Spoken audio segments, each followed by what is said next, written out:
온대 한이가 온대. 이제 포드가 온대. 어떡해. 나 진짜 어떡해.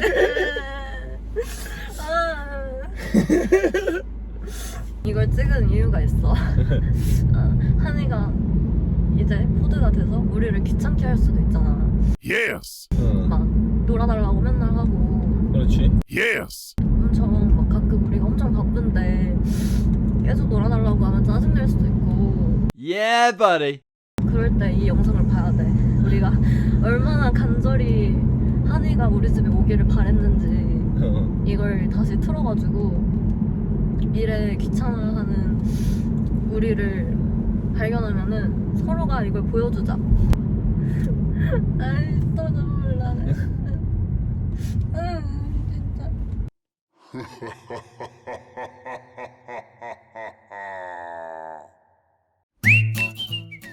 되고 싶은 30대를 찾기 위한 프로젝트 이구젝트. 지난 에피소드에서 모든 일기를 털어 읽기 시작했다면 이제 차근차근 저의 20대를 먼저 돌아보려고 하는데요. 이번 에피소드에서는 작년에 가족이 된 포드의 이야기를 아주 제대로 해보려고 합니다.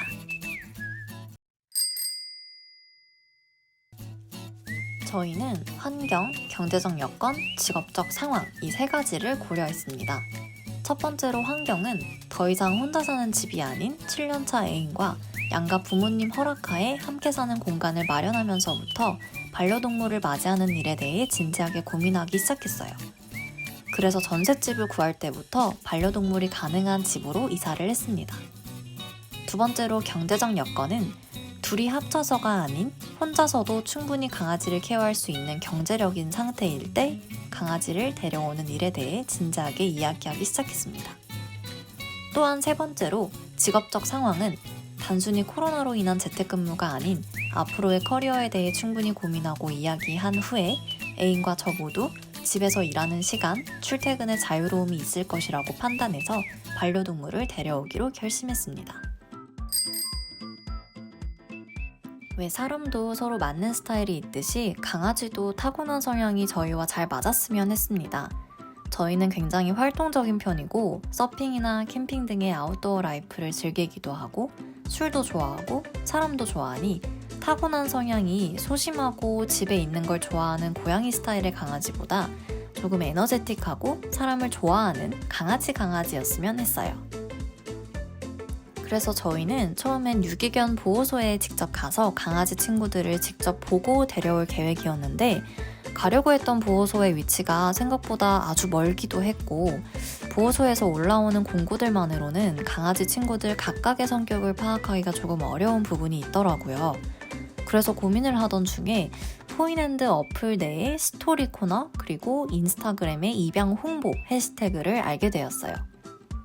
요즘에는 여러 가지 이유와 상황으로 반려동물을 임시보호하며 평생 가족을 만날 때까지 입양 홍보를 해주시는 분들이 많이 계셨는데 이렇게 임시보호를 해주시는 분들께서 올려주시는 게시물들을 보다 보면 강아지 친구들 각각의 성격이나 특징들을 조금 더 잘 파악하며 우리와의 합을 맞춰볼 수 있는 장점이 있는 것 같아서 정말 추천해요.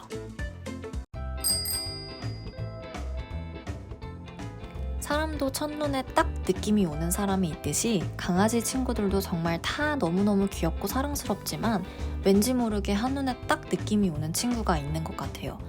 저희는 여러 가지 글들을 보던 중에 유승한 애들 5 꼬물이 중 한이의 사진을 보고 한눈에 반해버렸고 구조자님과 임보자님께서 작성해주신 여러 가지 한이의 특성들을 유심히 보았어요.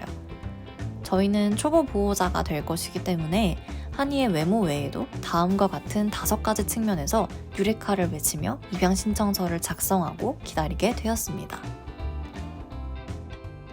첫 번째, 엄마와 동배 남매들과 함께 어느 정도 시간을 보낸 친구라는 점. 두 번째, 엄마 단이도 사람을 좋아하는 성격이라는 점. 세 번째, 한이 역시 사람을 좋아하고 구조자님 댁에서 임보자님 댁으로 이동하며 환경이 바뀌어도 적응력이 좋았다는 점. 네 번째, 아직 어리지만 차도 잘 타고 물도 꽤 좋아한다는 점. 5번째, 겁이 없고 에너지 넘치는 성격이라는 점.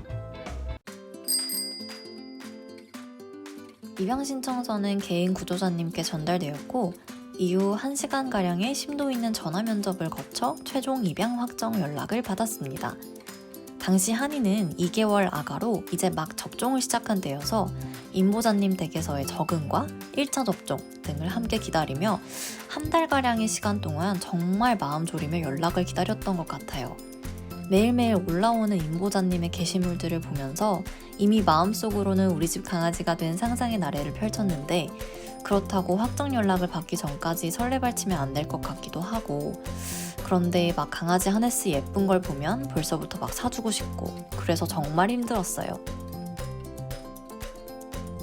당시에 저희는 이미 반려견과 함께하는 일상을 꿈꾸기 시작했지만 그렇다고 장바구니에 상품 담아놓듯이 한이 외에 이 친구 저 친구 입양신청서를 넣는 건 아니라고 생각해서 오직 한이만 입양신청서를 넣고 기다렸습니다.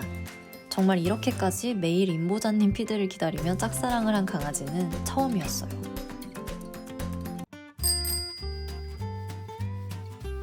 입양 확정 문자를 받고 나서 한이를 맞이하기 전까지 본격적으로 집안 전체를 뜯어 고치기 시작했어요. 우선 거실과 방 전체에 슬개골 보호를 위한 매트를 시공했고 테라스와 방문, 현관문에 안전문을 설치했어요. 콘센트는 모두 숨기고 가렸고 쓰레기통이나 엎어질 수 있는 것들은 다 올려버리고 강아지 용품이나 사료 등은 임보자님과 2시간 넘는 통화를 하며 따로 준비해야 할 것들과 전달받을 품목들을 체크했어요. 동시에 매일 유산소 시간에 강아지 관련 유튜브들을 보고 책을 찾아 읽으며 기초 상식을 쌓기 위해 노력했고 집 근처 24시 동물병원과 카카오맵 기준으로 평점이 가장 높은 동물병원을 찾아 놓았어요. 한이를 직접 데리러 간 날 개인 구조자님과 임보자님 그리고 저희가 또 하나의 서류를 작성했어요. 그리고 이제 포드가 된 천사 같은 강아지를 차에 태우고 집에 돌아온 날 밤. 그날부터 예상했던 여정들이 바로 시작되었습니다. 우선 저희는 포드가 집에 온 날부터 한 2주 동안은 하루에 잠을 4시간 이상 자본 적이 없는 것 같아요. 왜 사람도 낯선 곳에 가면 이상하거나 잠이 안 올 때가 있는데 강아지는 더 그렇겠지요? 게다가 임보자님 댁에서부터 분리수면을 연습하고 있었던 포드는 낯선 집과 낯선 사람 그리고 떨어져 자는 것까지 모든 것이 낯설어서 정말 매일 밤을 낑낑대며 울었어요. 어떤 날에는 결국 애인과 제가 거실에 이불을 깔고 다 같이 잠을 잤고 어떤 날에는 애인과 한 명씩 교대로 거실에 나가서 잠을 잤습니다. 어떤 날에는 낑낑 소리를 2시간 동안 애써 무시하며 잦아질 때까지 기다리다가 이웃집에 피해가 갈 것 같아서 결국 거실에 나왔고 이렇게 2주를 보내며 포드는 차츰차츰 적응을 해나갔습니다. 포드는 저희 집에 온 뒤 겨우 2차 접종을 맞기 시작할 만큼 어렸으니 정말 에너지가 많은 친구였어요. 그래서 집안에서 공놀이나 터그놀이 등을 하기 시작했는데 집에서 에너지를 쏟기 시작하니 집도 저희도 난장판이 되어갔어요. 특히 포드의 흥분도를 걷잡을 수 없어서 정말 고민이었는데 이때 임보자님의 도움으로 유튜브에서 하우스, 매트, 교육 등을 보며 하나씩 교육을 시작했던 것이 아주 큰 도움이 되었어요.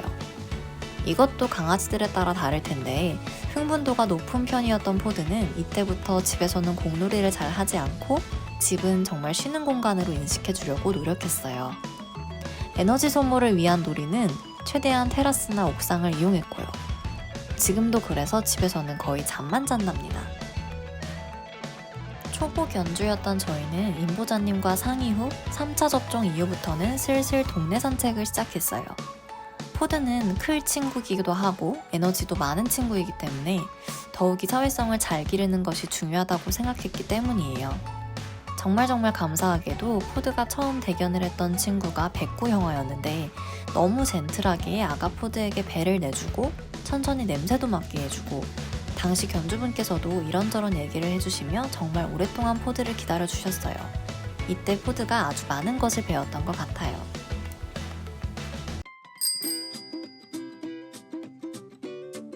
이후 접종을 모두 맞고 하나둘 동네 친구가 생기고 반려견 놀이터도 갈 수 있게 되고 산책도 할 수 있게 되었지만 정말 포드와 함께하는 삶은 끊임없이 배우고 공부해야 하는 삶이라는 걸 뼈저리게 느끼고 있습니다.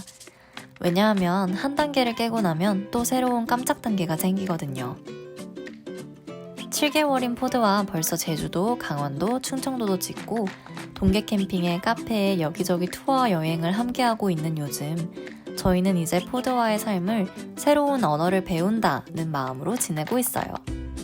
소리보다 몸짓에 더 반응하고 혼내는 톤과 칭찬하는 톤을 완벽히 구분하고, 포드도 매 순간 우리만큼이나 우리의 의도와 생각을 읽기 위해 아주 열심히 노력하고 있다는 걸 잊지 않으려고 하고요. 혹시 누군가가 귀여운 강아지를 데려오고 싶은 마음에 유튜브 알고리즘으로 이 영상을 보게 된다면 정말 각오하고 데려오라고 말해주고 싶습니다. 강아지와 함께하는 일상은 정말 행복하고 아름다워요. 포드 덕분에 가족이 더욱 화목해지기도 하고, 애인과 사랑이 싹트기도 하고, 일상이 행복해지고, 여행이 2배로 재밌어진 건 정말 사실이에요. 하지만 이런 행복 이면에 진짜 많은 번거로움과 수고와 눈물과 분노가 있을 거예요. 지금의 일상에서 강아지만 쏙 추가되는 게 아니라 그냥 내 일상이 통째로 바뀌게 되더라고요. 그런데 그만한 가치는 당연히 충분히 있습니다. 평생 한 번도 보지 못한 동네의 텃밭을 보게 되고, 평생 절대 가볼 일 없을 것 같았던 길을 알게 됩니다. 특별한 이벤트가 없는 날에도 갑작스럽게 웃고 울게 돼요. 그러니까 강아지를 데려올 때는 정말 각오하세요. 강아지가 우리 집에 와서 내 강아지가 되는 순간 그냥 가족이 되는 거예요. 시트콤에서 나오는 그 가족 말고 머리끄댕이 잡고 소리 지르고 싸우다가 밥 먹었냐고 챙겨주는 그런 자매 같은 가족이 되는 겁니다. 이제 2번 다시 집에 안 들어간다고 큰소리 뻥뻥 치고 싸우다가도 같은 식탁에서 밥 먹는 그런 가족이 되는 거예요. 그러니까 사지 말고 입양하시고 버리지 마세요. 가족이 되세요. 우리처럼, 그리고 당신이 처음 강아지를 데려오기로 결심했던 다른 집의 모습처럼 말이에요. 앞으로 포드네도 계속해서 싸우고 지지고 볶고 삐지고 그러다가 또 왕창 사랑하며 지낼 예정입니다. 계속해서 지켜봐 주세요.